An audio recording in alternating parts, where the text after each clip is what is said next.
Fidèles internautes, bonjour, quel plaisir de vous retrouver pour ce quatrième numéro, le tout dernier d'ailleurs, de notre série de cross-check de la vie de certains personnages bibliques, à l'instar de Joseph dont nous avons parlé au premier numéro, à l'instar de David dont nous avons parlé au deuxième numéro, et puis de Moïse au troisième numéro, et puis aujourd'hui, en fin de compte, nous allons parler de la vie d'Isaac. Que savez-vous donc d'Isaac? Donc nous finissons ainsi notre série de cross-check, mais avant toute chose, nous allons prier le Seigneur. Dieu, tu es merveilleux. Merci pour ce beau jour que tu nous accordes. Merci parce qu'en ce jour, tu es en train de transformer la vie de quelqu'un.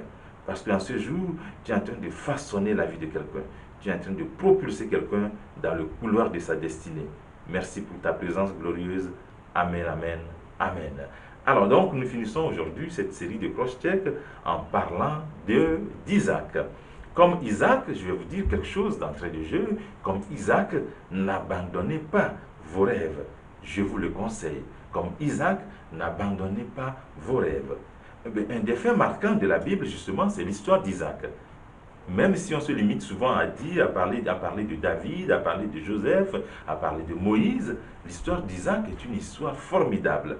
Une histoire qui nous amène à comprendre que lorsque nous avons des rêves, lorsque nous avons des projets, lorsque nous avons des ambitions, nous ne devons pas abandonner, quelles que soient les embûches, quels que soient les obstacles qui vont se dresser dans le couloir de notre destinée.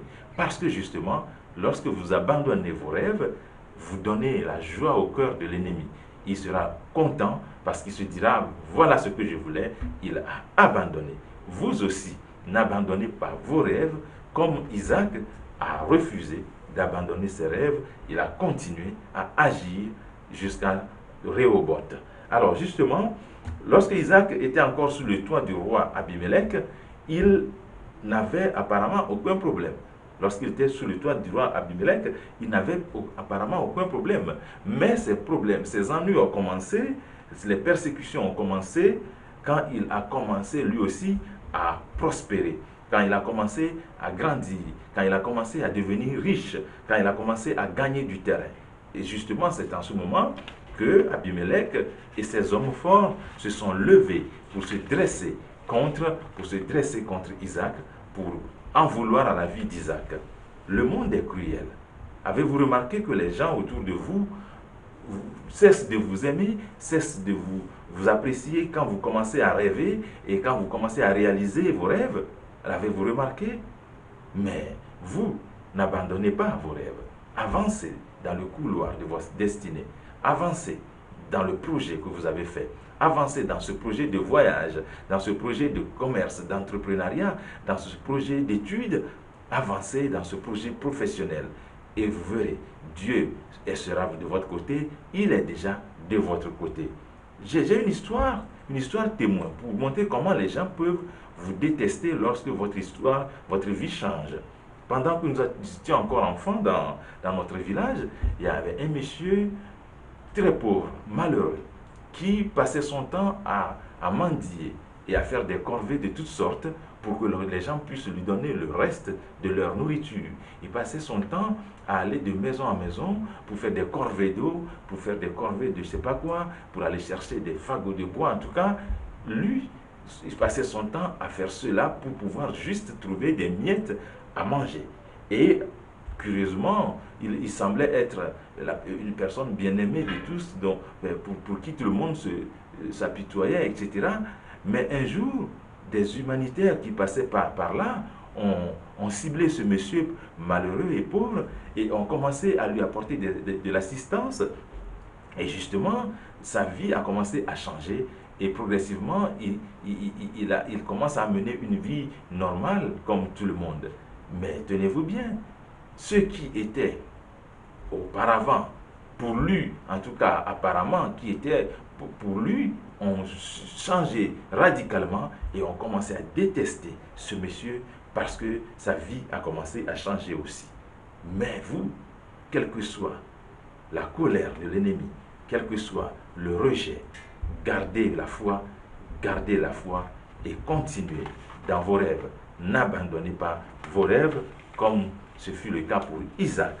C'est exactement ce qui est arrivé à Isaac dans Genèse au chapitre 26. Mais chose intéressante, tout comme Isaac, Dieu est avec vous. Apprenez simplement à ne jamais abandonner. Dans Genèse 26, verset 12 à 33, mais c'est long, on va résumer. L'histoire d'Isaac nous apprend une chose, savoir recommencer nos projets. Lorsque Isaac creusa le premier puits, le roi Abimelech et ses hommes forts l'envièrent et lui cherchèrent querelle en allant fermer ce puits. Et il n'a pas abandonné, Isaac a encore creusé un deuxième puits. Et là encore, le roi Abimelech et ses hommes forts sont allés lui chercher querelle parce qu'ils l'envièrent et ils ont non seulement fermé ce deuxième puits, mais aussi ils ont chassé Isaac de leur territoire en lui disant « Va-t'en de chez nous, va-t'en de chez nous, va-t'en de chez nous ». Et ils l'ont chassé de leur territoire. Mais Isaac n'a pas abandonné ses rêves. Isaac fit creuser encore un troisième puits où l'eau coule à flot et qu'il appela Rehoboth, puis même un quatrième puits, Beersheba, si nous lisons ces passages. Autrement dit, Isaac pouvait continuer à creuser et à creuser et à creuser autant de puits que possible parce qu'il a connu pire qu'une simple fermeture de puits. Il a survécu à la famine. Il a semé et il a récolté abondamment en pleine saison sèche. Et donc, Isaac savait qu'à chaque fois qu'il agissait et que Dieu était dans la barque, son histoire ne sera pas la même que celle des autres. Et il arrivait à creuser un puits qu'on fermait, un deuxième qu'on a fermé, un troisième où l'eau coule à flot. Et c'est finalement ces détracteurs qui sont venus vers lui pour lui dire « Travaillons ensemble, ne nous fais pas du mal ».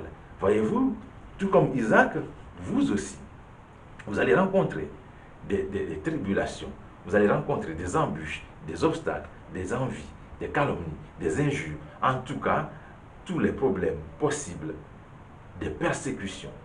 Mais ayez le courage de toujours recommencer ce que vous faites. Je veux dire, n'abandonnez pas vos projets.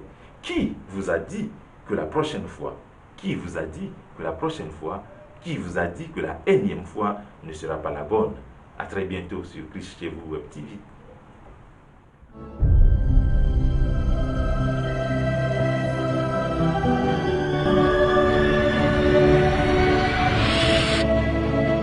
Christ chez vous TV. When Jesus follows you everywhere.